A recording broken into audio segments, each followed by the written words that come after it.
వందే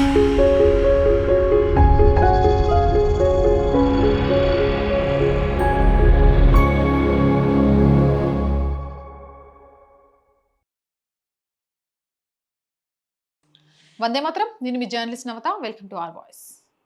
సూర్యప్రతాప్ హత్య వాళ్ళను బాధ పెట్టలేదు, ప్రజలు బాధపడటం వాళ్ళను బాధ పెట్టింది. ఈ తేడా అర్థమైతే మొత్తం కథ అర్థమవుతుంది. ఒక 17 ఏళ్ల బాలుడు కత్తిపోట్లతో చంపబడ్డాడు. ప్రజలు ఆగ్రహించారు, ప్రశ్నలు అడిగారు, నిందితుల గురించి మాట్లాడారు. ఇది సహజం. కానీ కొందరు ఆ హత్యను చూడలేదు, ఆ హత్యపై వచ్చిన ప్రజా ఆగ్రహాన్ని చూశారు. అక్కడి నుంచే వారి రాజకీయ లెక్కలు మొదలయ్యాయి. ఈ కోపాన్ని ఎలా తగ్గించాలని, ఈ కథనాన్ని ఎలా బలహీనపరచాలి, ప్రజల దృష్టిని ఎలా మళ్లించాలి. అక్కడే ఇంకో ఫోటో రంగంలోకి వస్తుంది, ఇంకో పేరు వస్తుంది, ఇంకో కథ వస్తుంది. ఇది వార్తా సంస్థల నివేదిక కాదు, ఇది పోలీసుల ప్రకటన కాదు, ఇది కోర్టు పత్రం కాదు, ఇది దర్యాప్తు నివేదిక కాదు. ఇది ఫేస్బుక్లోని కాంగ్రెస్ 2.0 అనే రాజకీయ ఖాతా తయారు చేసిన పోస్ట్. ఆయన దాన్ని మొత్తం చూస్తే నిజం మొత్తం తమ చేతిలో ఉన్నట్లు ప్రదర్శిస్తున్నారు. అర్బస్ కేసు గురించి చెప్తున్నారు. సరే, అయితే వివరాలు ఎక్కడ, ఏ జిల్లా, ఎఫ్ఐఆర్ ఏంటి, ఏ దర్యాప్తు, ఏ ఛార్జ్షీట్, ఏ కోర్టు ప్రక్రియ, ఏ ప్రధాన పత్రిక లేదా వార్తా ఛానల్ నివేదిక, ఏమీ చూపించకుండా 2 ఫోటోలు పక్కపక్కన పెట్టి వార్తా సంస్థలు ఎందుకు మాట్లాడటం లేదు అని అడగడం ప్రశ్న కాదు, అది ఒక మానసిక ట్రీట్. ముందు భావోద్వేగాన్ని సృష్టించు, తర్వాత సందేహాన్ని నాటు, చివరికి ప్రజలు నిజాలు వెతకక ముందే నిర్ణయానికి చేరుకునేలా చెయ్యి.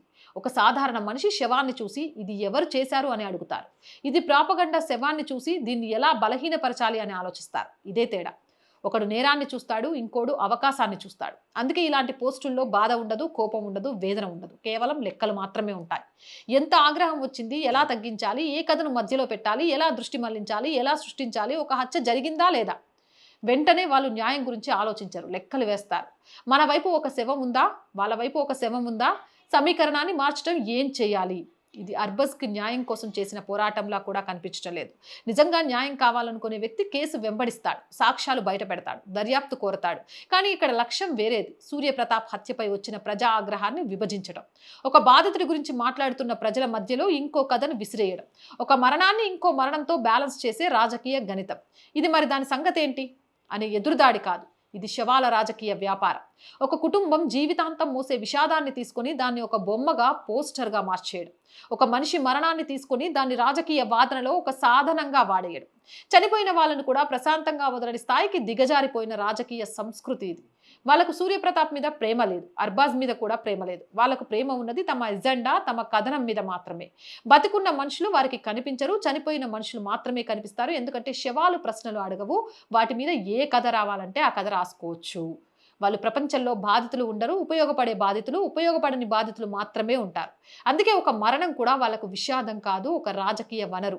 కత్తిపట్టి ఒకరి ప్రాణం తీసిన హంతకుడు ఒక రకమైతే, ఇంకో రకం మనుషులు కూడా ఉంటారు. వాళ్ళు రక్తం మీద కథలు రాస్తారు, విషాదం మీద రాజకీయాలు కడతారు, మరణాన్ని ప్రచార సామాగ్రిగా మార్చుకుంటారు. ఒక కుటుంబం కన్నీళ్లలో కూడా అవకాశం వెతుకుతారు. హంతకుడు కల్తీ తీసుకొని వస్తాడు, ప్రాపగండిస్ట్ పోస్టర్ తీసుకొని వస్తాడు. మొదటివాడు ఒక ప్రాణాన్ని రెండోవాడు ఆ ప్రాణం వెనుక ఉన్న నిజాన్ని తీసేస్తాడు. సమాజాలు హంతకుల వల్ల మాత్రమే పాడవవు. శవాల మీద అబద్ధాలు కట్టే వాళ్ళ వల్ల కూడా పాడవుతాయి. అవునంటారా, కాదంటారా? మీ అభిప్రాయం ఏంటి? కామెంట్ చేయండి. జై హింద్, జై భారత్. అండ్ మోర్ వీడియోస్ కోసం our group of channels, our voice, our political, our Samskriti channels ని వెంటనే సబ్స్క్రైబ్ చేయండి. అలాగే కంటెంట్ బాగుంది అనిపిస్తే లైక్ చేయండి, షేర్ చేయండి. ఆర్థికంగా ఆర్ వాయిస్ కి చేయూతనందించండి. ఫస్ట్ వీక్ వచ్చేసింది, శాలరీస్, రెంట్స్ చాలా ఉన్నాయండి. కొన్ని అనివార్య కారణాల వల్ల మనం మధ్యలో కొంత వీడియోస్ కూడా చేయలేకపోయాము. ఈ మంత్ ఆర్థికంగా చాలా భారం అవుతుంది. కాబట్టి మీరే ఆర్థికంగా చేయూతనందించి ఈ ఛానల్ని కాపాడతారు అని ఆశిస్తున్నాను. ఆర్థికంగా సపోర్ట్ చేయాలి అంటే సబ్స్క్రిప్షన్ పక్కనే జాయిన్ అనే బటన్ ఉంది. 1 to 5 లెవెల్స్ ఉన్నాయి. ఏదో ఒక లెవెల్లో సపోర్ట్ చేయండి. లేదా స్క్రీన్ మీద గూగుల్ పే, ఫోన్పేతో పాటు అకౌంట్ డీటెయిల్స్ ఇచ్చాను, మీకు తోచిన సహాయం అందించవచ్చు. వ్యాపార ప్రకటనల కోసం 8328500576 నెంబర్ని సంప్రదించండి. జై హింద్, జై భారత్.